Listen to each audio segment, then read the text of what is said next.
Good morning students. मैं यकीन प्रताप आज आप लोगों को DLED फोर्थ सेमेस्टर के अंतर्गत हमारा जो पेपर है शांति शिक्षा एवं सतत विकास, उसके अंतर्गत हमारा टॉपिक चल रहा है हिंसा, उसका हम अध्ययन करेंगे। हमने हिंसा के कुछ स्वरूप बताए थे, कुछ इसके प्रकार बताए थे। हिंसा कितने प्रकार की होती है, हालांकि फिजिकल जो क्षति होती है, भौतिक क्षति होती है, उसके मैंने बहुत वाइड में समझाया था। उसके अलावा इसमें अब तक हम लोग पढ़ चुके हैं, वो है पहली हिंसा होती है, उस हिंसा का रूप है मौखिक हिंसा। दूसरी हिंसा होती है वो है मनोवैज्ञानिक हिंसा। तीसरी जो हिंसा थी, तीसरा टाइप था वो था शारीरिक हिंसा। और चौथा जो टाइप हम आज अभी पढ़ेंगे वो है ढांचागत हिंसा, स्ट्रक्चरल वायोलेशन। कुछ संरचनात्मक हिंसा होती है, इस प्रकार से संरचनात्मक हिंसा होती है। ढांचागत हिंसा में हिंसा का ये नवीन रूप है जो आज के दौर में बड़े व्यापक रूप में देखा जाता है। अब हम देखते हैं ढांचागत हिंसा भी वर्तमान समय में देखने को मिलती है या पाई जाती है, जो कि हिंसा का एक व्यापक रूप है। आगे देखते हैं आज के युग में ढांचागत या संरचनागत हिंसा व्यापक रूप में देखी जाती है और यह एक व्यापक प्रक्रिया भी है, इस जो कि सभी प्रकार की हिंसाओं में इसके गंभीर परिणाम देखने को मिलते हैं। इसके द्वारा जो मानवीय क्षति होती है वो बहुत ही ज़्यादा घातक होती है, बहुत ही ज़्यादा क्षतिपूर्ण होती है।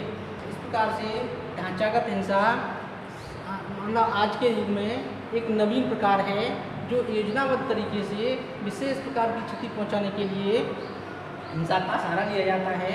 उस प्रकार की हिंसा को हम ढांचागत हिंसा कहते हैं और यह हिंसा एक विशेष प्रकार के उद्देश्य की पूर्ति करने के लिए की जाती है, जिसमें जो कि एक योजनाबद्ध तरीके से इसको पूरा किया जाता है। इस प्रक्रिया को उद्देश्य विशेष की प्राप्ति हेतु तैयार किया जाता है। जैसे किसी आंदोलन में आंदोलनकारी अपने विशेष लक्ष्य को प्राप्त करने के लिए हिंसा का सहारा लेते हैं, तो इस प्रकार की हिंसा को हम ढांचागत हिंसा कहते हैं। तो इस प्रकार से हमने ढांचागत हिंसा क्या है उसको जाना। अब देख लेते हैं इसके स्वरूप, इसका जो स्वरूप है या जो इसकी विशेषता है या इसका प्रकार है वो बहुत सारे हैं। इनमें से कुछ महत्वपूर्ण हैं, इनका हम अध्ययन करेंगे एक एक करके। तो पहला है हिंसात्मक आंदोलन। भारतीय संविधान में है आर्टिकल 19 के अंतर्गत सभा करने की स्वतंत्रता प्रदान की गई है, लेकिन इस सभा की आड़ में इस आंदोलन जो आंदोलन होता है उसके जो मेन लीडर्स होते हैं, उसके जो निर्माणक तत्व होते हैं, वो इसकी आड़ में अपने उद्देश्यों को प्राप्त करने के लिए अनैतिक साधनों का प्रयोग करते हैं और उस भीड़ के द्वारा, आंदोलनकर्ताओं द्वारा हिंसा के माध्यम से अपने विशेष लक्ष्यों की प्राप्ति करने की कोशिश करते हैं। और इसके द्वारा जो जनता को, सामान्य जनता को, देश की लोक संपत्ति होती है उसको क्षति पहुँचाई जाती है और जन धन दोनों की हानि की जाती है। इस प्रकार की हिंसा को हम क्या कहते हैं, ढांचागत हिंसा का ही एक रूप कहते हैं। इस प्रकार से हिंसात्मक आंदोलन क्या होता है, ढांचागत हिंसा का एक महत्वपूर्ण और एक अनिवार्य रूप होता है। नंबर 2 बात करेंगे वो है आतंकवादी गतिविधियाँ। आज प्राय देखा जाता है, वर्तमान समय में प्राय ये देखने को मिलता है, कुछ आतंकवादी अपने बातों को मनवाने के लिए अपनी कार्यों को, जैसे सरकार की, चाहे वो भारत सरकार के विरुद्ध हो, चाहे वो राज्य सरकार के विरुद्ध हो, चाहे वो प्रशासनिक अधिकारी के विरुद्ध हो, अपनी बात को अनैतिक रूप से मनवाने के लिए कुछ ऐसी गतिविधियों का सहारा लेते हैं जिन्हें हम आतंकवादी गतिविधियाँ कहते हैं। और इस प्रकार से वो दोनों ही पब्लिक के लोगों को, जनता के लोगों को, प्रशासनिक लोगों को, राजनेताओं को बंधक बनाते हैं, यहाँ तक उनकी हत्या भी कर देते हैं। ये भी एक प्रकार का क्या है, ढांचागत हिंसा है, जो आतंकवादियों द्वारा अपनी बात को अवैध रूप से मनवाने के लिए, गैर कानूनी तरीके से मनवाने के लिए इस प्रकार की हिंसा का सहारा लिया जाता है या इस प्रकार की गतिविधियों का सहारा लिया जाता है, जिसमें हिंसा का प्रयोग किया जाता है। अब नंबर 3 देखते हैं, वो है युद्ध भी होते हैं, तो हिंसात्मक ढांचागत हिंसा के ही रूप होते हैं। प्रायः देखने में आता है कि एक शक्तिशाली देश दूसरे कमजोर राष्ट्रों पर अपनी सीमाओं के विस्तार की महत्वाकांक्षी योजनाओं को लागू करने के लिए, अपनी विस्तारवादी नीति को लागू करने के लिए कमजोर देशों पर आक्रमण करता है, उन्हें परेशान करता है, उनकी सीमाओं पर आक्रमण करता है, उन पर अनेकों तरीके बंधन लगाता है या प्रतिबंध लगाता है। इस प्रकार की जो भी मोर्चेबंदी की जाती है, जो भी एक राष्ट्र द्वारा दूसरे राष्ट्र पर दबाव की रवैया अपनाया जाता है, उसके साथ नाइंसाफ़ी या अन्याय का तरीका अपनाया जाता है, उसका और उस पर हिंसा की जाती है, तो ये भी क्या है, ढांचागत हिंसा का ही रूप है। अगला देख लेते हैं गृह युद्ध की बात करते हैं, तो गृह युद्ध भी एक तरीके से ढांचागत हिंसा का ही रूप है। चाहे वो जाति हिंसा के कारण हो, चाहे वो धार्मिक हिंसा के कारण हो। एक जाति, जब प्रायः देखा जाता है कि एक धर्म के लोग अपने धर्म का प्रतिनिधित्व करने के लिए कुछ संगठन व्यापक रूप पर बनाते हैं, और जब वो अपनी बातों को अनैतिक रूप से मनवाते हैं, तो उसमें क्या होता है, तो उसके अंदर जो धार्मिक संगठन होते हैं आपस में उनमें टकराव होते हैं, और टकराव के कारण युद्ध जैसी स्थिति भी देखने को मिलती है, जो कि अनेक देशों में आज भी वर्तमान है। जैसे हम देखते हैं पाकिस्तान के अंदर, चेचन्या के अंदर, या फिर बात करेंगे हम चीन के पड़ोसी राज्य हैं, उनके अंदर भी हमें जैसी स्थिति देखने को मिलती है। इस प्रकार की गृह युद्ध की स्थिति को भी ढांचागत हिंसा का ही रूप माना जाता है, उसी के अंतर्गत आती है। अब नेक्स्ट देखेंगे, वो है भारतीय वर्ण व्यवस्था। भारतीय संपूर्ण जाति व्यवस्था, भारतीय वर्ण व्यवस्था ब्राह्मण क्षत्रिय वैश्य शूद्र पर आधारित है, जिसमें ब्राह्मण को सबसे उच्च स्थान प्राप्त है, सर्वोत्तम स्थान प्राप्त है, जबकि शूद्र को निम्नतम स्थान प्राप्त है। इस प्रकार से एक निम्न जाति का व्यक्ति अपनी जाति का प्रतिनिधित्व करने के लिए आगे आता है, तो वो व्यापक रूप से जाति समूह बनाता है। जब जाति समूह बनाता है, तब एक जाति का हित दूसरी जाति से टकराता है, तो वैसी स्थिति में हिंसा होना नितांत आवश्यक हो जाता है, अर्थात हिंसक कार्रवाइयाँ की जाती हैं या हिंसक गतिविधियाँ होती हैं। इस प्रकार से भारतीय वर्ण व्यवस्था भी ढांचागत हिंसा का ही एक व्यापक रूप देखने को मिलता है। नेक्स्ट बात करेंगे, वो है रूढ़िवादी परंपराएं।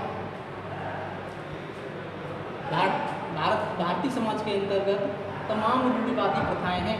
जैसे भारत में जो शादी की उम्र होती है, वो लड़की के लिए 18 वर्ष, जबकि लड़कों के लिए 21 वर्ष होती है। जबकि भारत में तमाम रूढ़िवादी क्षेत्र हैं, तमाम रूढ़िवादी जातियाँ हैं, तमाम रूढ़िवादी प्रक्षेत्र हैं, जिनमें संवैधानिक कानून को मान्यता प्रदान नहीं की जाती। ऐसी स्थिति में वहाँ पर जो लड़कियों की उम्र है, लड़कियों की शादी है, पहले से ही कर दी जाती है। तय जो भारतीय विधान के अनुसार जो आयु सीमा तय की गई है, उससे पहले ही कर दी जाती है। इस कारण से जनसंख्या की अतिशय वृद्धि होती है, जिसमें अशिक्षा जैसी स्थिति उत्पन्न होती है, और रूढ़ियों और प्रथाओं और सिद्धांतों को मान्यता मिलती चली जाती है, जिससे ढांचागत हिंसा को बढ़ावा मिलता है। इस प्रकार की परंपराएं भी क्या होता है, ढांचागत हिंसा का ही रूप मानी जाती हैं। नेक्स्ट देखते हैं धार्मिक संरचना। धार्मिक संरचना की बात की, भारत में या संपूर्ण दुनिया में जो भी लोकतांत्रिक देश हैं, वहाँ पर अनेकों धर्मों के धर्मावलंबी रहते हैं, अर्थात उन देशों में अनेकों धर्मों के लोग रहते हैं, और वो जब धार्मिकता से जुड़े हुए लोग एक दूसरे की भावनाओं का सम्मान नहीं करते हैं, तो वहाँ पर टकराव उत्पन्न होना नितांत आवश्यक है। ऐसी स्थिति में धार्मिक समुदायों में जो टकराव होता है, उनके द्वारा जो हिंसा की जाती है, वो भी एक क्या है, ढांचागत हिंसा का ही रूप मानी जाती है। नेक्स्ट देखते हैं दार्शनिक रचना संबंधी हिंसा। ये बड़ा क्रिटिकल और सामान्यतः देखने को मिलता है कि तमाम तरीके के फिलोसफर हुए हैं जो ये मानते हैं, जिनकी थ्योरी अलग अलग है। जैसे चार्वाक सिद्धांत कहता है कि व्यक्ति को जो भी सुख सुविधाएं हैं, उनका निश्चित रूप से उपभोग करना चाहिए, चाहे उनके लिए व्यक्ति को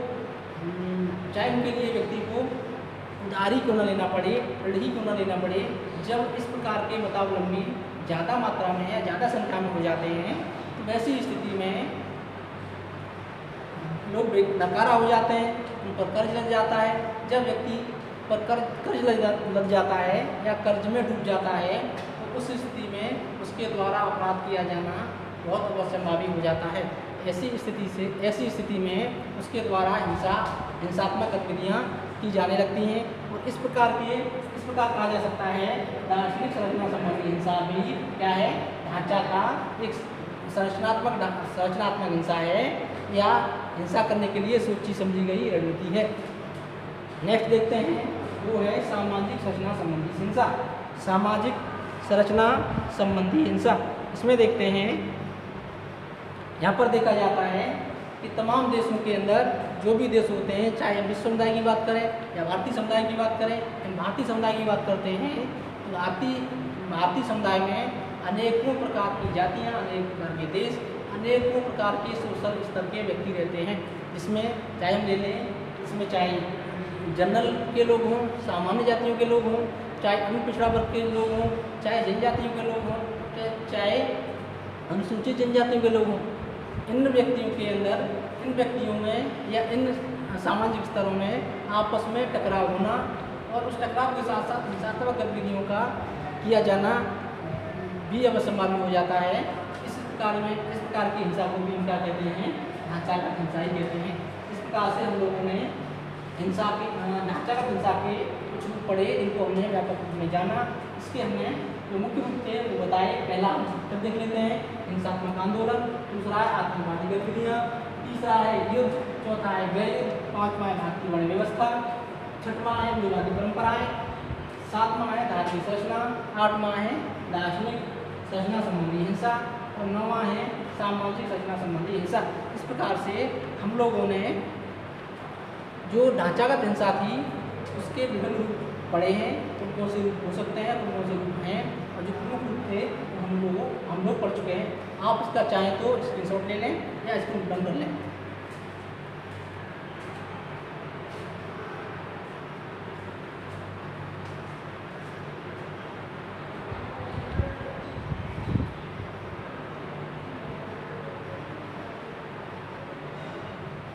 ठीक है स्टूडेंट्स, इसको मैं बता देता हूँ, आगे बढ़ेंगे हम लोग।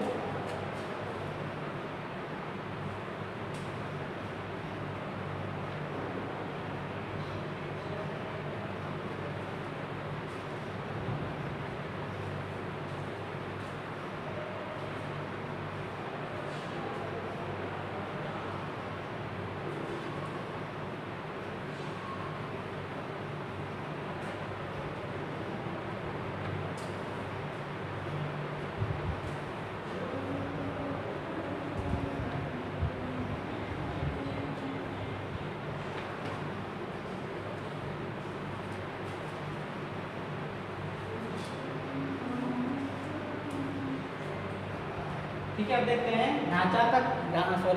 संरचनात्मक या ढांचागत हिंसा को रोकने के उपाय।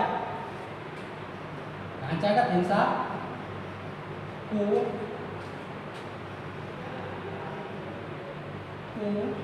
रोकने के उपाय।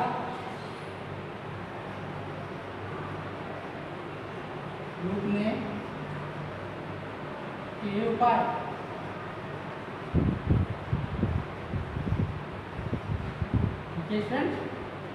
ढांचागत हिंसा को रोकने के उपाय।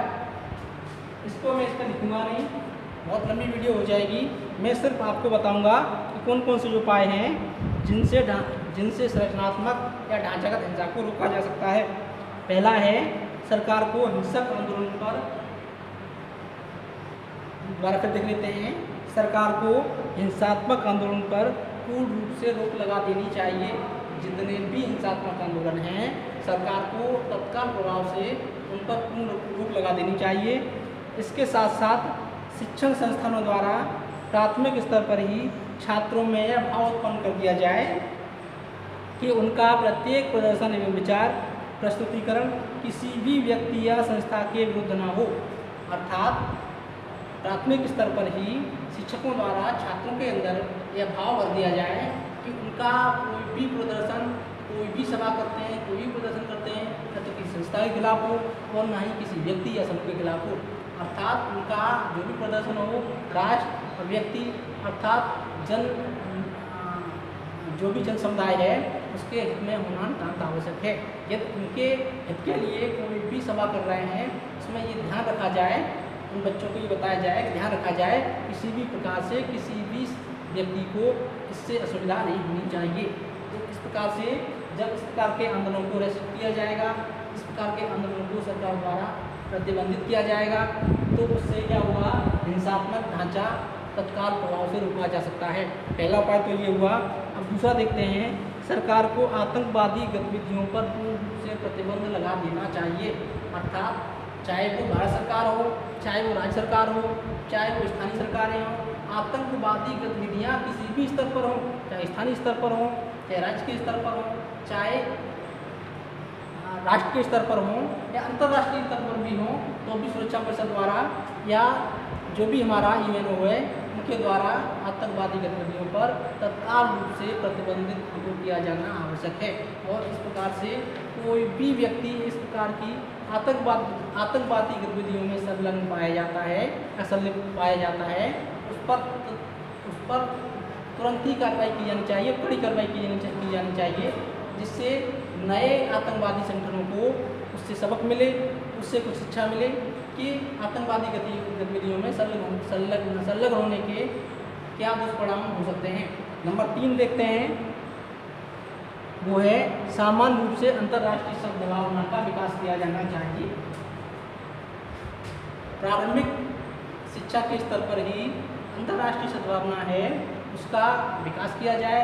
छात्रों के अंदर इस बात को आत्मसात कराया जाए कि संपूर्ण धरा, संपूर्ण पृथ्वी ही उसका घर है और जितने भी व्यक्ति इस दुनिया में, इस संसार में हैं, वो उसके भाई बंधु हैं, उसके परिवार के सदस्य हैं। इस प्रकार के मानवीय गुणों को छात्र के अंदर शुरुआती स्तर पर भरा जाएगा या उनको दिया जाएगा, तो किसी भी प्रकार की संरचनात्मक हिंसा को पनपने के अवसर ही नहीं मिलेंगे। इस प्रकार से संरचनात्मक हिंसा को रोका जा सकता है। चौथा देखते हैं, वो है समाज में अनेकों प्रकार की जातियों एवं धर्मों के लोग रहते हैं। ऐसी स्थिति में विद्यालय व्यवस्था के द्वारा या परिवारों द्वारा इस बात को छात्रों के मन में या जो भी बच्चे हैं उनके मन में इस बात को गहरे से बिठा दिया जाए कि प्रत्येक जाति की अपनी विशेषताएं हैं, प्रत्येक जाति का अपना महत्व है, प्रत्येक जाति का अपना आत्मसम्मान है। इसी प्रकार से धर्म को भी देखा जाए, अर्थात एक जाति द्वारा दूसरी जाति का, एक धर्म द्वारा दूसरे धर्म का सम्मान किया जाए, उनकी संस्कृति, उनकी जो सभ्यताएँ हैं उनका संरक्षण किया जाए, उनका जो भी अच्छी परंपराएँ हैं उनसे एक दूसरे को क्या हो, एक दूसरे स्नेह हो, प्रेम हो और प्यार हो, जिससे क्या हुआ, संरचनात्मक हिंसा को पनपने के अवसर नहीं मिलेंगे और जो ढांचागत हिंसा है वो स्वतः ही समाप्त हो जाएगी। नेक्स्ट देखते हैं, अगला है वो है समाज में वर्ण व्यवस्था अधिकतम पाई जाती है। अर्थात भारतीय समाज, मैंने बताया था अभी ढांचागत हिंसा के जो स्वरूप था उसमें मैंने बताया था, वर्ण व्यवस्था भी या जाति व्यवस्था भी भारतीय समाज में ढांचागत हिंसा का एक बहुत बड़ा कारण है। भारतीय समाज वर्ण व्यवस्था पर आधारित है। इसमें चार वर्ण भारतीय समाज में व्यापक रूप से समाहित हैं, जिसमें ब्राह्मण, क्षत्रिय, वैश्य, शूद्र। इस प्रकार से हमें प्रत्येक वर्ण के व्यक्तियों को, चाहे किसी भी वर्ण का बच्चा हो, उस बच्चे को प्रारंभिक शिक्षा के स्तर पर ही इस बात को उसके मन में गहरे से बिठा देना है कि सभी जातियों की अपनी विशेषताएं हैं। कोई भी जाति न तो ऊँची है न नीची है, प्रत्येक व्यक्ति का कर्म ही उसका जाति है। अर्थात उस जाति के द्वारा, एक जाति द्वारा दूसरी जाति का सम्मान किया जाना नितांत आवश्यक है। किसी भी प्रकार का इस प्रकार का किसी भी व्यक्ति द्वारा कार्य न किया जाए जो किसी अन्य जाति की भावना को आहत करता हो या उससे किसी अन्य जाति के व्यक्ति की भावनाएं बढ़ती हों या उसको कष्ट होता हो। इस प्रकार की ये भावनाएं छात्रों के अंदर प्रारंभिक काल से ही या प्रारंभिक स्तर से ही शिक्षा के समाहित की जाएंगी, तो ढांचागत हिंसा को स्वतः ही ध्वस्त किया जा सकता है, समाप्त किया जा सकता है। नेक्स्ट देखते हैं, वो है जिन धर्मों में हिंसा को स्थान दिया जाता है उनके धर्मों को परिवर्तन, फिर से देख लेते हैं, जिन धर्मों में हिंसा को स्थान दिया जाता है उन धर्मों में परिवर्तन एवं सुधार की नितांत आवश्यकता है। कोई भी धर्म ये कभी नहीं कहता कि एक व्यक्ति द्वारा दूसरे व्यक्ति या जीव पर हिंसात्मक कार्य किया जाए, अर्थात जिन धर्मों में इस प्रकार की बातें की जाती हैं उनमें तत्काल सुधार किया जाए और जो भी हिंसात्मक बातें की जाती हैं उनमें परिवर्तन के साथ साथ सुधार कर दिया जाए और हिंसात्मक गतिविधियों को धर्मों से अलग कर दिया जाए या काट दिया जाए या दूर कर दिया जाए, तो निश्चित रूप से ढांचागत हिंसा समाप्त की जा सकती है या संरचनात्मक हिंसा समाप्त की जा सकती है। अगला देखते हैं, वो है समाज में मैंने रूढ़ी परंपराएं प्रथाएं सिद्धांतों की बात की थी। इस प्रकार की जो बातें होती हैं जिससे चुप होने के कारण व्यक्ति एक विशेष लक्ष्य को प्राप्त करने के लिए हिंसात्मक गतिविधियाँ करने लगता है, जो ढांचागत संरचना का एक महत्वपूर्ण पहलू है, महत्वपूर्ण बिंदु है। इस प्रकार से समाज के अंदर जो भी बुराइयां हैं, जो भी रूढ़ियाँ हैं, जो भी सिद्धांत हैं, जो भी प्रथाएं हैं, उनको आज के समय में तार्किक बनाया जाए। जिन भी रूढ़िगत व्यवहारों को किया जाता है वो समाज से दूर किया जाए और जिन प्रथाओं को जो तर्कहीन है उनको न माना जाए, छात्रों को उनसे अवेयर किया जाए, जागरूक कराया जाए। जब इस प्रकार की शिक्षा छात्रों को दी जाएगी तो ढांचागत हिंसा को स्वतः ही समाप्त किया जा सकता है। अगला है, समाज में अनेकों दार्शनिक विचारधाराएं हैं जिनका अपना अपना महत्व है। जो विचारधारा भौतिकता को ज़्यादा महत्व देती हैं और आध्यात्मिकता को या तो खोट मानती हैं या उनको महत्व नहीं देती हैं, तो उनमें भी सुधार की और परिवर्तन की आवश्यकता है। अर्थात किसी भी ऐसी विचारधारा को अतिशय बढ़ोतरी न दी जाए। उनकी जो हानियाँ हैं, उस विचारधारा की हानियाँ हैं, उससे छात्रों को परिचित प्रारंभिक शिक्षा से करा दिया जाए, तो निश्चित रूप से जो ढांचागत हिंसा है या संरचनात्मक हिंसा है उसको रोकने में निश्चित रूप से सहायता मिलेगी। इस प्रकार से हम लोगों ने आज चौथा जो हिंसा का प्रकार था वो था ढांचागत हिंसा, उसको पढ़ा। ढांचागत हिंसा क्या होती है उसको जाना। उसके बाद उनके कौन कौन से स्वरूप हो सकते हैं, उनके कौन कौन से रूप हो सकते हैं, उनका हमने अध्ययन किया। उसके बाद हम इस हिस्सा को किस प्रकार से रोक सकते हैं उसको हमने जाना। आज के स्टेटमेंट में बस इतना ही। यदि आप चाहें तो इससे संबंधित कोई भी क्वेरीज कमेंट सेक्शन में जाकर कर सकते हैं। धन्यवाद।